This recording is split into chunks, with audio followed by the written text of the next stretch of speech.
नर्मदे हर, नर्मदे हर, हर हर नर्मदे, नर्मदा मातायै नमः। कल हमने मातृतीर्थ का महात्म्य सुना था। मातृतीर्थ से 2 मील आगे सुप्रसिद्ध हासोट गांव है, उसमें हंसेश्वर तीर्थ है। उसकी कथा सुनिए। मनुष्य, पशु, पक्षी, वृक्ष, समस्त प्राणी प्रजापति कश्यप जी की ही संतान है।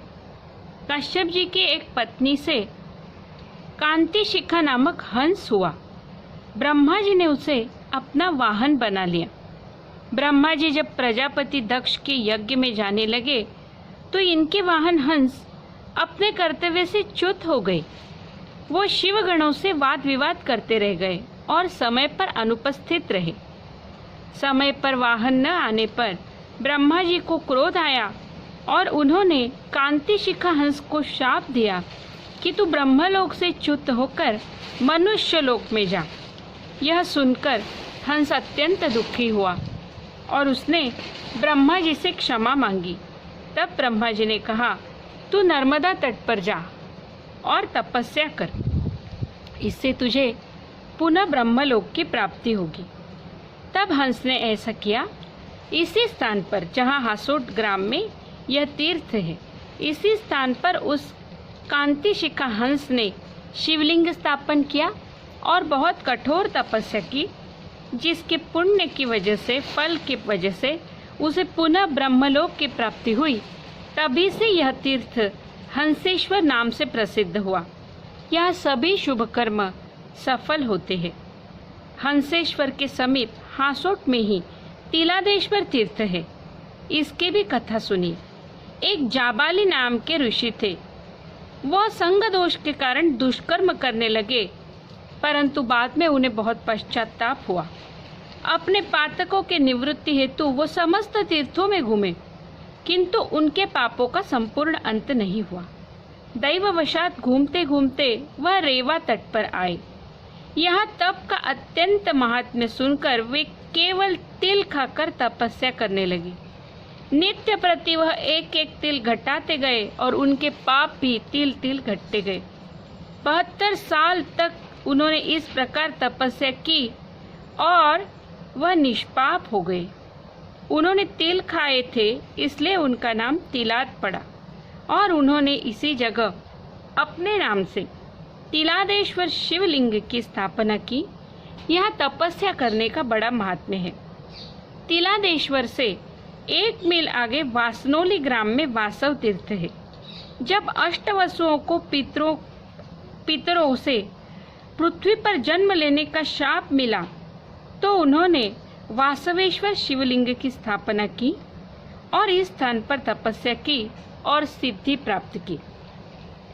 वासवेश्वर से 1 मील आगे कटपुर ग्राम में कोटेश्वर नामक तीर्थ है।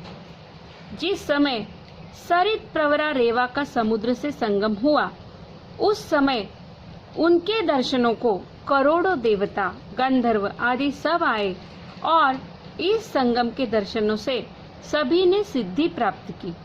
इस स्थान पर सर्वदा शिव जी का निवास रहता है।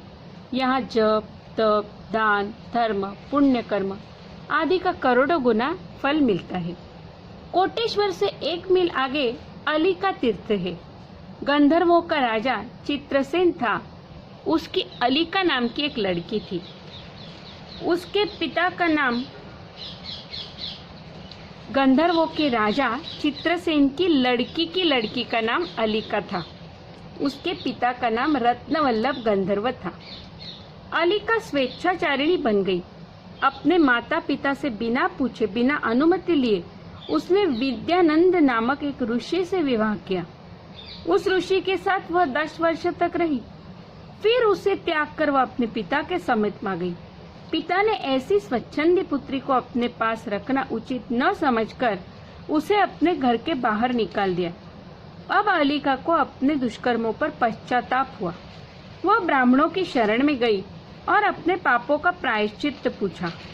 तब ब्राह्मणों ने उसे नर्मदा किनारे तपस्या करने की सलाह दी। ब्राह्मणों की आज्ञा मानकर उसने इस स्थान पर आकर घोर तपस्या की। यहाँ पर एक शिवलिंग स्थापन किया। शिव जी की पूजा अर्चा तप के प्रभाव से वह निष्पाप हो गई।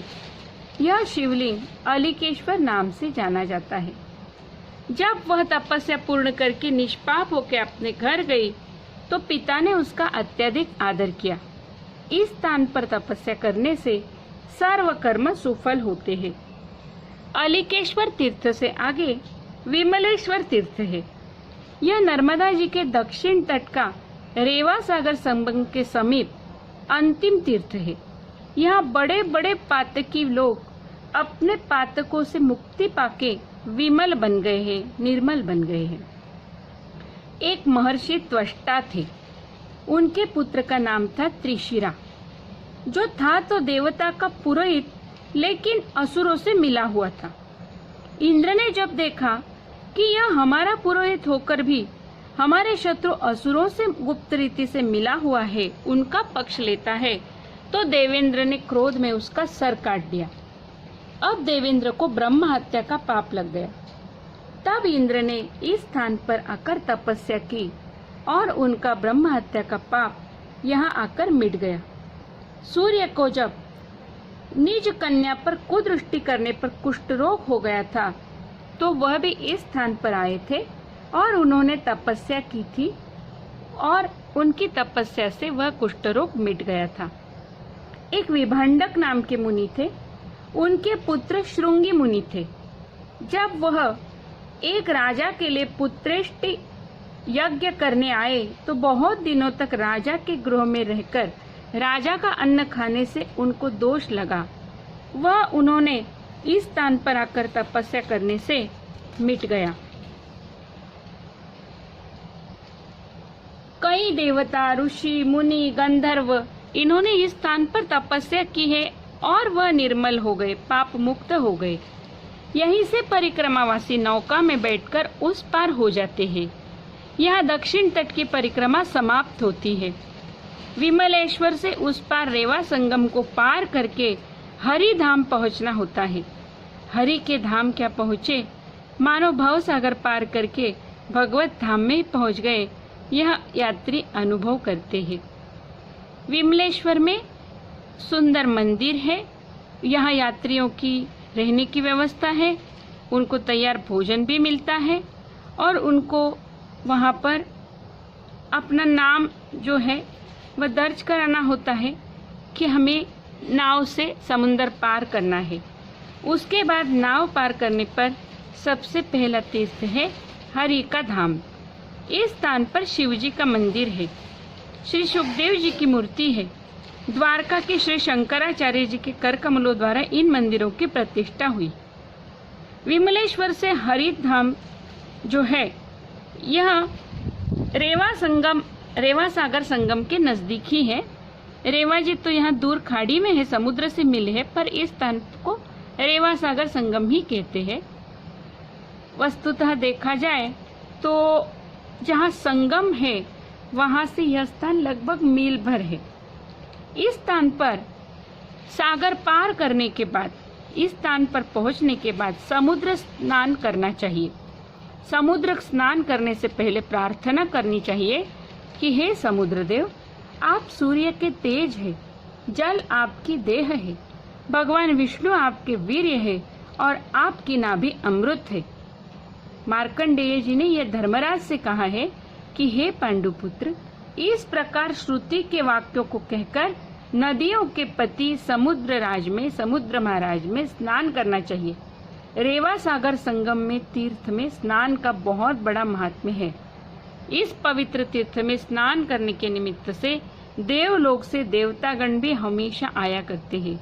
यहाँ समुद्र को दर्भ का स्पर्श नहीं कराते हैं। यहाँ का दान पुण्य धर्म कर्म सब चिरस्थायी हो जाता है। रेवा सागर संगम के समीप ही लोहरिया गांव है। वहाँ पर जमद अग्नि तीर्थ है। यह स्थान ग्राम से बाहर है। कहते हैं जिस समय परशुराम जी शिव जी की तपस्या में लीन थे, उस समय उनके माता पिता महर्षि जमदग्नि और माता रेणुका जी यहाँ रहे थे। उन्होंने भी यहाँ रहकर तपस्या की थी, इसलिए इस जमदग्नि तीर्थ परशुराम तीर्थ का विशेष महात्म्य है। जमदग्नि तीर्थ के समीप ही राम तीर्थ है।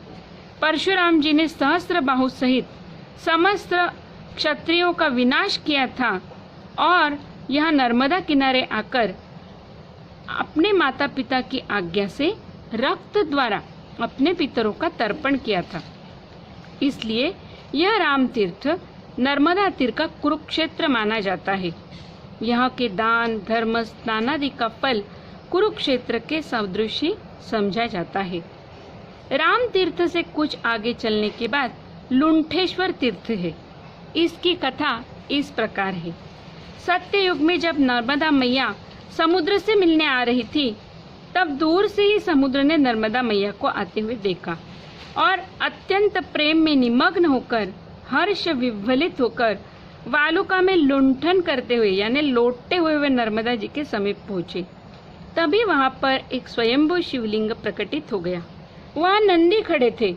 उनका ध्यान नहीं था, उनका पैर उस शिवलिंग पे पड़ गया तो शिवलिंग गोमुख के आकार के हो गए।